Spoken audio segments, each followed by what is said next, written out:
નમસ્કાર, ટોપ 9 ન્યૂઝ સાથે હું છું જયેશ। સૌપ્રથમ મિશન બંગાળ પર નજર।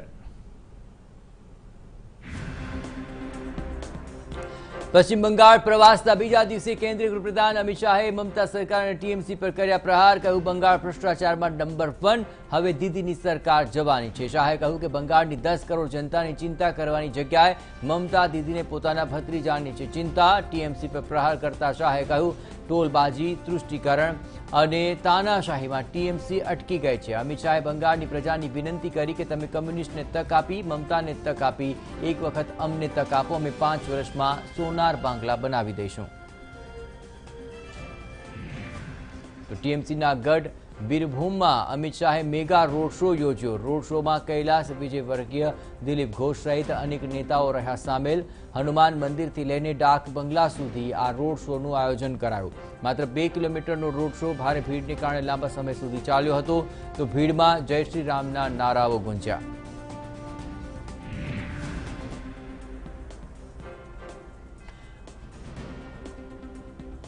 તો બંગાળના બીરભૂમમાં મેગા રોડ શોમાં ભારે માનવ મહેરામણ વચ્ચે અમિત શાહે ટ્વીટ કર્યું, કહ્યું કે બંગાળમાં પરિવર્તનની છે તડપ। અમિત શાહે બીરભૂમ રોડ શોની તસવીરો જાહેર કરતા કહ્યું કે લોકોની આ ભીડ બંગાળમાં પરિવર્તન ઈચ્છે છે। સાથે જ અમિત શાહે કહ્યું કે આવો ભવ્ય રોડ શો મેં જીવનમાં ક્યારેય નથી જોયો।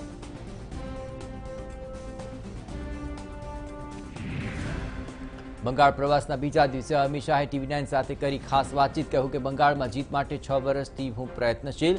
અમિત શાહે કહ્યું કે 6 વર્ષથી ભાજપ પશ્ચિમ બંગાળમાં વિસ્તરણના પ્રયત્નો કરી રહ્યું છે। આ માટે લાખો કાર્યકર્તા મિશન પર પ્રયત્નશીલ છે। તેમના પરિણામે જ વિરોધીઓમાં ભય છે। અમિત શાહે કહ્યું કે શુભેન્દુ અધિકારીના આગમનથી ભાજપને ફાયદો થશે।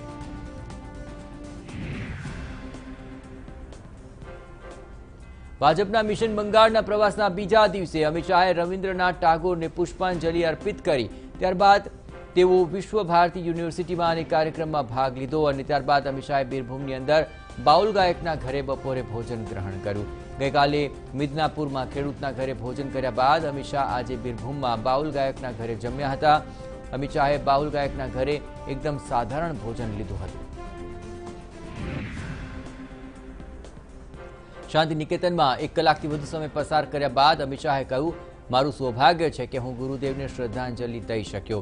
શાહે કહ્યું કે ગુરુદેવ એવું વ્યક્તિત્વ હતું જે આઝાદીના આંદોલન દરમિયાન રાષ્ટ્રવાદની એક ધારાના પ્રમુખ હતા, તો બીજા પ્રવાહના પ્રમુખ બાપુ હતા। અમિત શાહે કહ્યું કે ટાગોરે સાહિત્ય, સંગીત, કલાનું સંરક્ષણ કર્યું।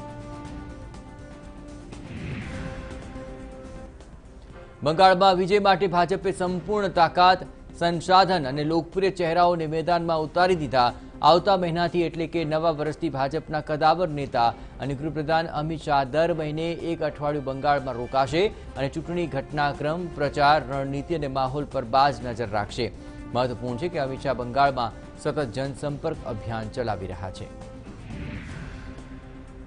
તો અમિત શાહના બંગાળ પ્રવાસના બીજા દિવસે ટીએમસીએ વિશ્વ ભારતી યુનિવર્સિટી કેમ્પસમાં લાગેલી તસવીરનો મુદ્દો ઉઠાવ્યો। ટીએમસીએ કહ્યું કે યુનિવર્સિટીમાં ભાજપે જે પોસ્ટર લગાવ્યા છે તેમાં અમિત શાહનો ફોટો ગુરુદેવ ટાગોરના ફોટા ઉપર છે। ટીએમસીએ ભાજપ પર ગુરુદેવ રવિન્દ્રનાથ ટાગોરનું અપમાન કરાવવાનો લગાવ્યો છે આક્ષેપ।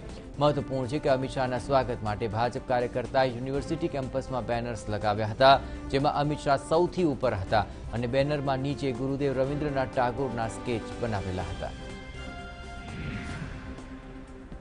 2021માં બધાની નજર પશ્ચિમ બંગાળ ચૂંટણી પર છે, ત્યારે 1998 પછી હવે 2020માં પહેલી વખત તૃણમૂલ કોંગ્રેસ એટલી ઝડપથી વિખેરાઈ ગઈ। જોકે ગઈકાલે શુભેન્દુ અધિકારી સહિત ટીએમસીના 6 ધારાસભ્યો અને 1 સાંસદ સહિત 34 અન્ય નેતાઓએ ભગવો ધારણ કરી લેતા ટીએમસીની ખસ્તા હાલત છે। મમતા બેનર્જી હવે ચોક્કસથી પરેશાન નજરે પડી રહ્યા છે, કારણ કે તેમના એક પછી એક સાથી તેમનો સાથ